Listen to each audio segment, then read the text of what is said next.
Magandang umaga guys. Ngayon ho ay magsasaing po ako ng kanin kasi may aral po kami ngayong araw. Kailangan ko po mag-prepare para pumunta ng school. Then maghuhugas ako ng plato pagkatapos ko magsaing ng kanin. Kailangan muna po natin magpa-apoy.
So, lilinisan po muna natin itong kaldero bago natin lagyan ng bigas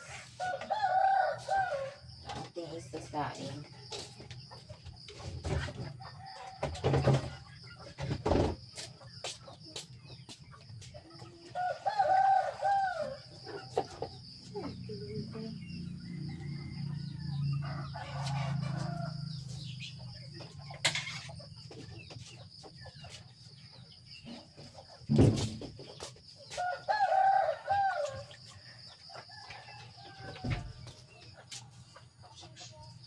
Tapos ko na pong nalagyan ng bigas yung kaldero.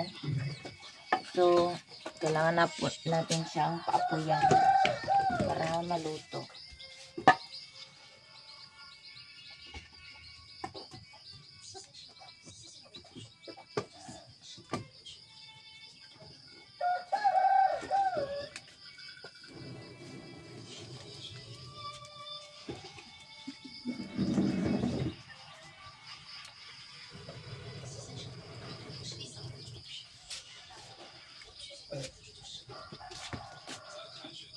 Tapos na akong magsaing, babantayan ko na lang. So, mag-anam ko pang hugas sa plato. Na kay naamay hugas ng diri gamay. Hugasan na lang sila ko. So, mag-start na po ako maghugas ng plato. So, unahin po natin is linuan muna natin yung mga kainan bago natin hugasan.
Apoyan muna natin yung ating sinaing para maluto na.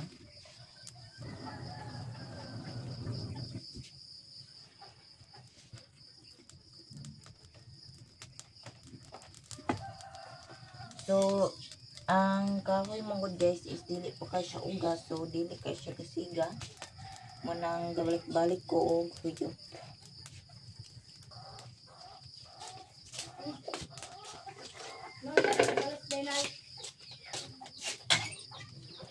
Nagloya-loya ni da. At ina ni ka ano? Bobi no. Asukar.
A few moments later.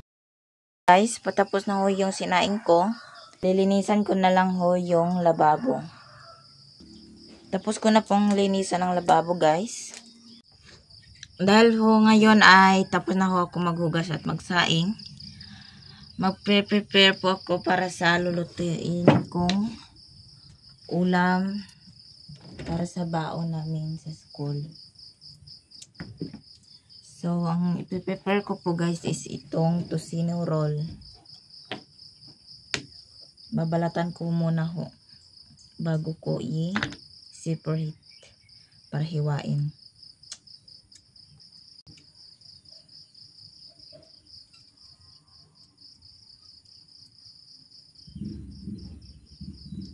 Oh my God, ang tagal niya mabalatan.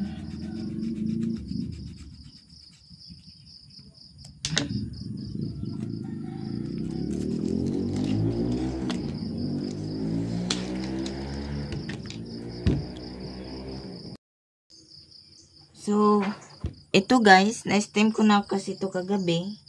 Dahil hindi nga ho pinaandar yung kuryente kasi ang laki ng impact ng kuryente, ng ref sa kuryente. So, ipiprito ko na lang to ngayon. Hihiwain muna natin una.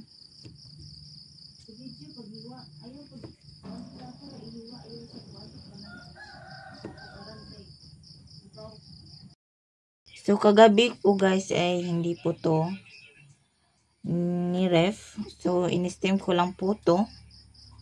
Then, hihiwain na lang po natin to para ready to cook, ready to fry na to. Kasi hindi po pinandar yung ref kagabi dahil nga ang laki ng impact ng kuryente. So, hihiwain lang natin to para maluto. My God, hindi siya straight pag hiwa. So, ayan na ho guys. Natapos ko na pong hiwain yung tocino roll. So, sineparate ko na po yung kawali. Then, nilagyan ko na ng oil. So, hintayin na natin pong mainit. Then, tsaka natin ilagay yung mga hiniwa nating tocino roll. So, ayan na guys. Hindi pa masyadong mainit yung mantika. So, ilagay na natin. Ilagay na lang natin siya.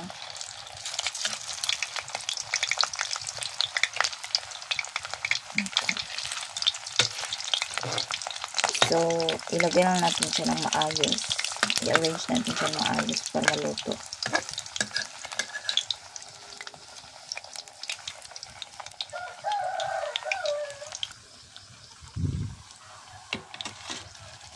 Yan po guys. So, baka ngayon, hindi ko alam yung anong pinagsasabi ko guys. Apoyin muna natin yung kawali.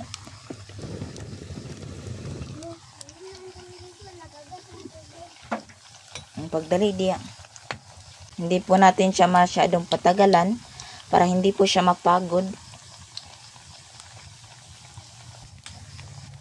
So, baliktad na ho natin yung iba guys.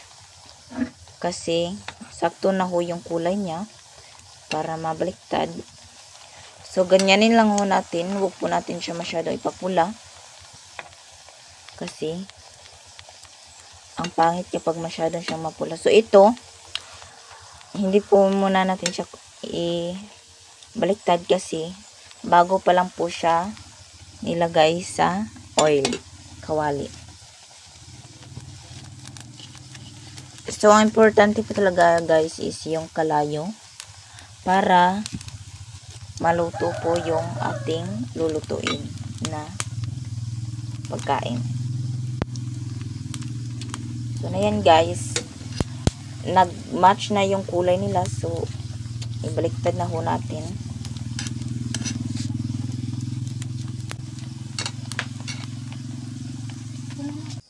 So, ako na siyang haunon guys. Kay luto na siya. So, kanina sang uba natin ipulo yung luto. Diba sino yung pagod niya. Madugay.